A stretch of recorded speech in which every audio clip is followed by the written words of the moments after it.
আসসালামু আলাইকুম, welcome my daily blog. আজকে আপনাদের সঙ্গে শেয়ার করব সকাল থেকে আমি সন্ধ্যাতে কি করলাম। তো প্রথম ক্লিপটাই আমার এডিট করতে যে কেটে গেছে। আমি ছাদে আসলাম, জামা কাপড় নেড়ে দিলাম, নাড়ার পরে যে একটু পাশ থেকে দেখাচ্ছিলাম ড্রাগন গাছ লাগাইছে আমার ভাগ্নি, সেগুলো নিজে নেড়ে আমি নিচে নেমে চলে যাচ্ছি। আর এই যে এখানে দেখাচ্ছি দুপুরে আমরা রান্না করব, সেই রান্না করার জন্য কুটাবাটা চলতেছে, প্রস্তুতি নিচ্ছি। এদিকে আমার একটু খুব মন চাইল যে চানাচুর মুড়ি মাখায় খাইতে, তাই যে চানাচুর মুড়ি আমরা সবাই মিলে মাখিয়ে খাচ্ছি।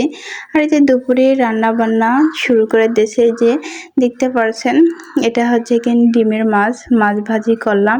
তারপর মাছ ভাজি করে আমাদের দুপুরের তরকারি ওই যে দিয়েছে লাউ দিয়ে।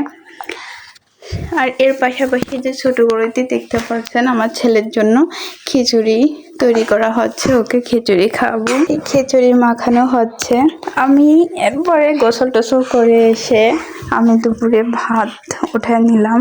এই যে ভাত উঠায় নিচ্ছি, ভাত খাবো। এই যে নিয়ে নিলাম কি মাছের ডিম দিয়ে প্রথমে খেয়ে নিলাম। মাছের ডিম দিয়ে খাওয়া শেষ হয়ে গেছে। এরপর আমি চলে আসলাম তরকারি নেওয়ার জন্য। এই যে আমি তরকারি নিচ্ছি। তরকারিটা অনেক সুন্দর হয়েছিল, খেতে অনেক টেস্ট লেগেছিল। বন্ধুরা, আপনারা কে লাউ তরকারি পছন্দ করেন কমেন্টে জানাবেন। এরা সবাই মানুষ যে কয়জন 4-5 জন কিন্তু তরকারি তেমন খায় না, তাই আমি একটু বেশি নিচ্ছিলাম। আমার খাওয়া শেষ করে আমি আমার ছেলেকে যে খাওয়ালাম। এরপরে সন্ধ্যায় আমরা একটু নাস্তা তৈরি করলাম। এই যে দেখতে পাচ্ছেন পাস্তা রেডি করে আমরা সবাই একসঙ্গে বসে এই যে পাস্তা খাবো। আপনারা কে পাস্তা পছন্দ করেন কমেন্টে জানাবেন। তুমি পছন্দ করো আলবি? আমার আলবি সোনা পাস্তা পছন্দ করে।